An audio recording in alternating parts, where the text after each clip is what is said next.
Hello friends, आप सभी का अपने एचडीएस ट्यूटोरियल पर स्वागत है।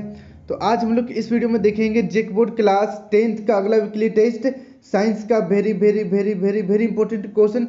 अच्छी तरीके से सभी क्वेश्चन का आप लोग याद कर लीजिएगा, जिससे कि आपका वीकली टेस्ट अच्छे से कंप्लीट हो जाएगा और आपका अच्छा मार्क्स आ जाएगा। आप लोगों से टोटल 16 क्वेश्चन पूछा जाएगा, जिसमें से 10 क्वेश्चन एमसीक्यू रहेगा और 6 क्वेश्चन सब्जेक्टिव रहेगा। अच्छी तरीके से आप लोग सभी क्वेश्चन को याद कर लीजिएगा, आपका अच्छा मार्क्स इजीली आ जाएगा। और अपने सभी दोस्तों के साथ वीडियो को शेयर कर दीजिएगा ताकि उन्हें भी इस वीडियो का लाभ हो सकेगा। तो चलिए बिना देरी के हम लोग क्वेश्चन की ओर बढ़ते हैं। देखिए, आपका पहला इंपॉर्टेंट क्वेश्चन है। देखिए, चीनी का रासायनिक सूत्र है। चीनी जो आप डेली यूज करते हैं, चाय में डालकर पीते हैं या बहुत सारा मिठाई बनता है, चीनी का रासायनिक सूत्र क्या है? पहला ऑप्शन है C6H12O6, दूसरा ऑप्शन है C12H22O11 या तीसरा ऑप्शन है CH3COOH, चौथा ऑप्शन है CH3CHO। तो इसका सही आंसर हो जाएगा ऑप्शन नंबर दूसरा। ऑप्शन नंबर दूसरा बिल्कुल सही हो जाएगा। ग्लूकोज का जो रासायनिक सूत्र होता है, बस उसी को ट्वाइस कर देना है, मल्टीप्लाई कर देना है 2 से, तो चीनी का रासायनिक सूत्र निकल जाएगा। इसको आप लोग याद कर लीजिएगा। C12H22O11 चीनी का रासायनिक सूत्र है और ग्लूकोज का रासायनिक सूत्र C6H12O6 है। दोनों को आप लोग याद कर लीजिएगा। अब बढ़ते हैं नेक्स्ट अगला क्वेश्चन। देखिए, अगला इंपॉर्टेंट क्वेश्चन है, प्रकाश की चाल इनमें से किस माध्यम में अधिक होती है? प्रकाश की चाल इनमें से किस माध्यम में अधिक होती है? पहला ऑप्शन है कांच, दूसरा जल, तीसरा हवा, चौथा निर्वात। तो इसका सही आंसर हो जाएगा ऑप्शन नंबर चौथा, निर्वात। यानी कि जहां कुछ नहीं रहता है वहां प्रकाश की चाल सबसे अधिकतम रहती है। अब बढ़ते हैं नेक्स्ट अगला तीसरा नंबर। इनमें से कौन ऊर्जा का मात्रक नहीं है? इनमें से कौन ऊर्जा का मात्रक नहीं है, बताना है।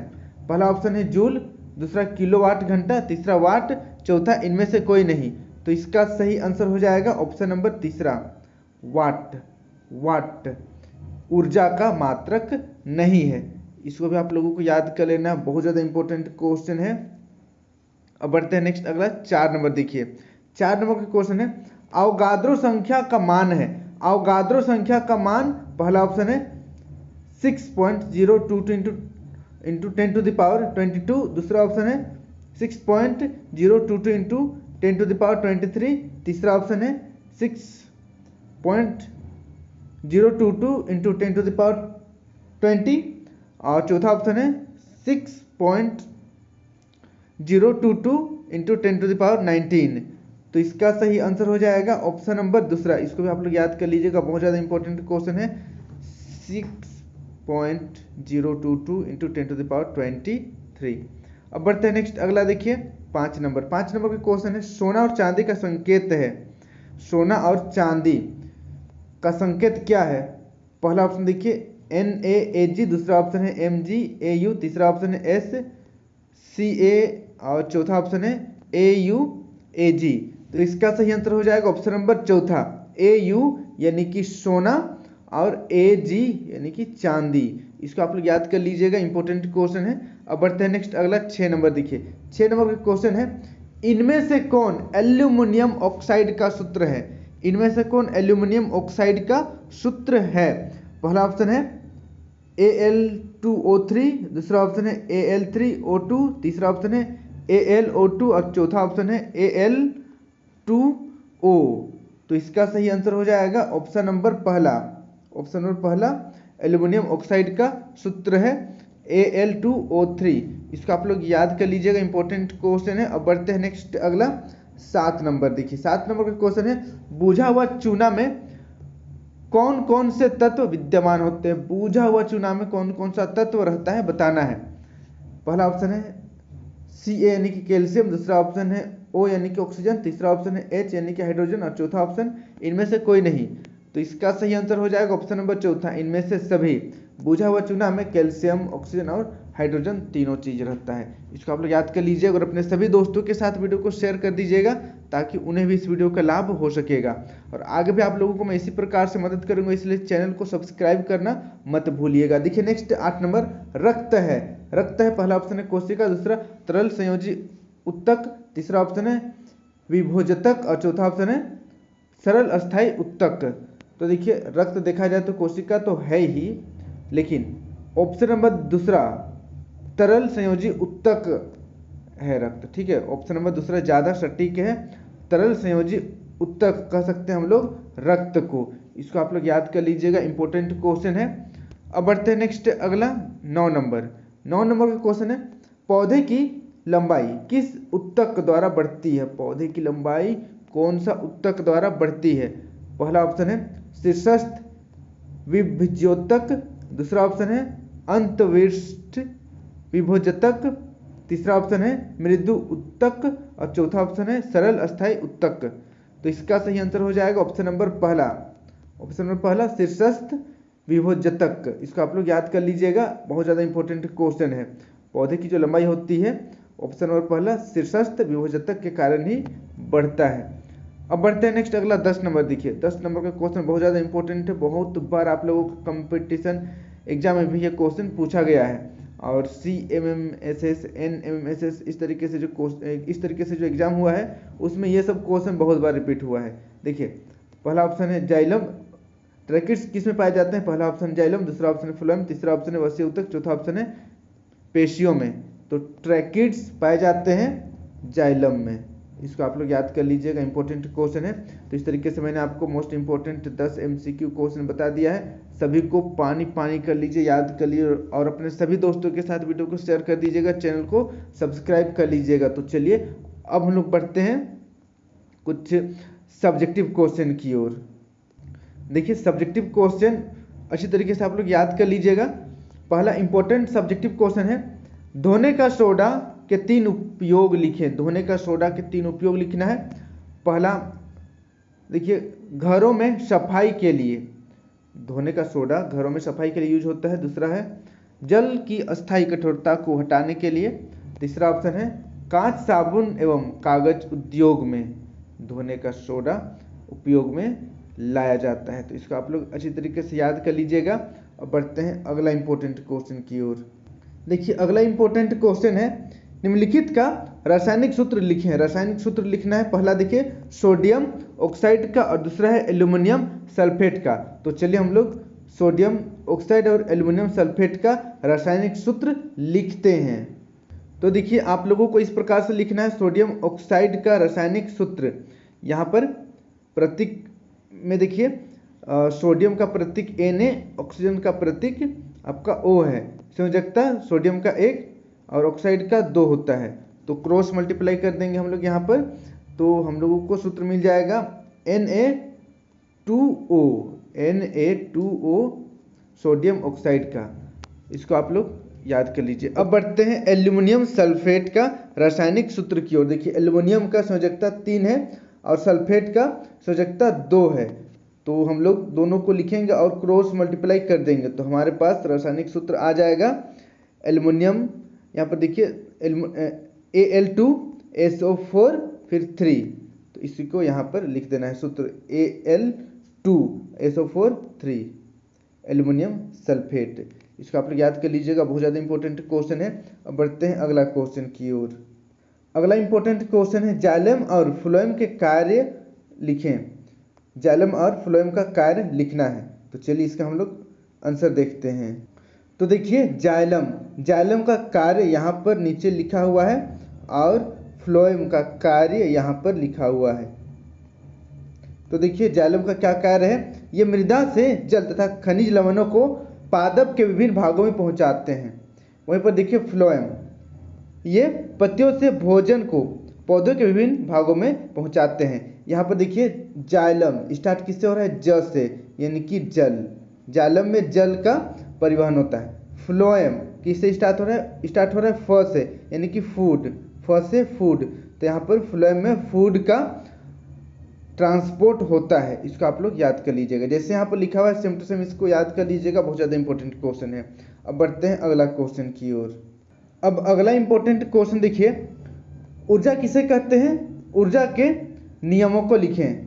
ऊर्जा संरक्षण के नियमों को लिखें। देखिए ऊर्जा किसे कहते हैं? ऊर्जा संरक्षण के नियम को लिखना है।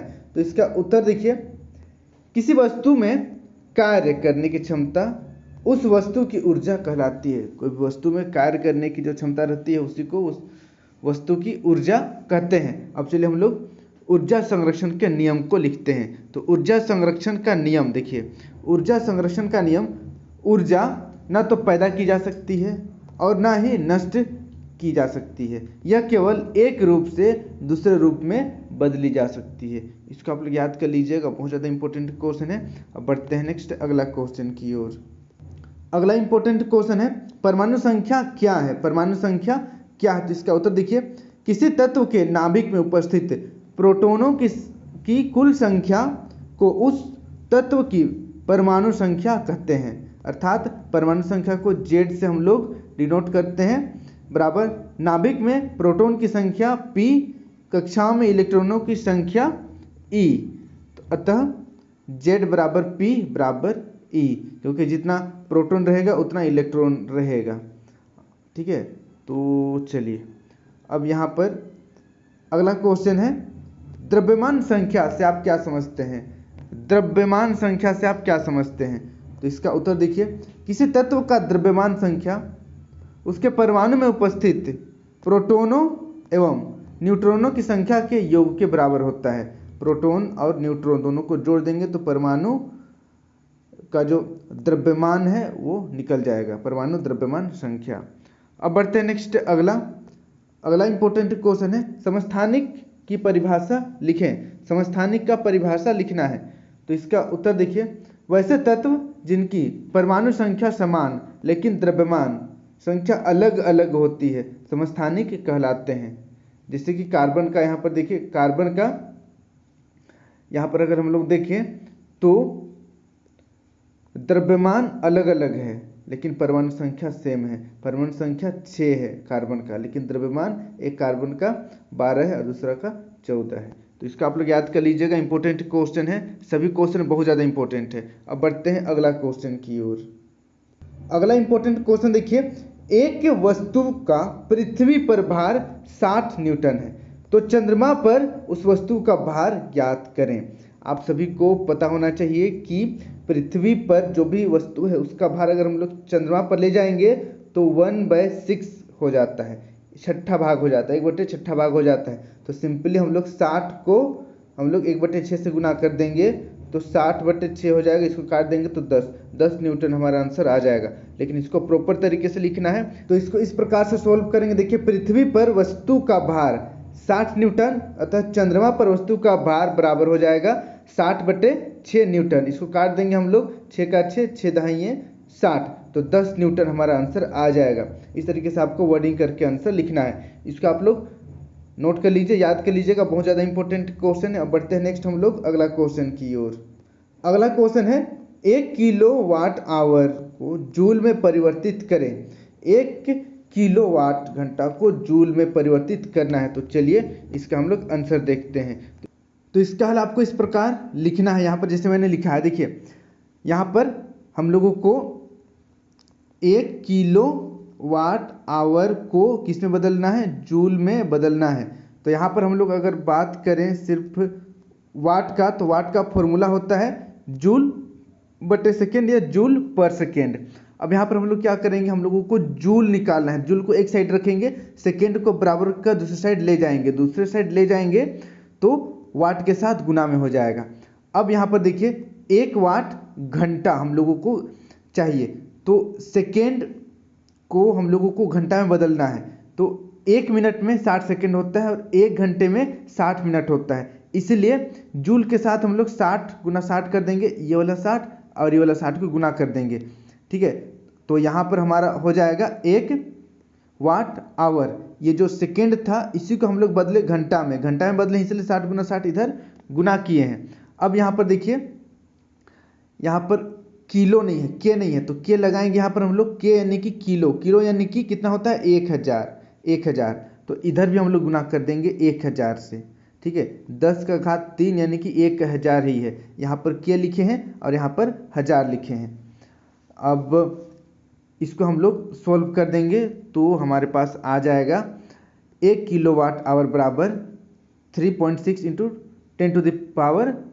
10⁶ जूल।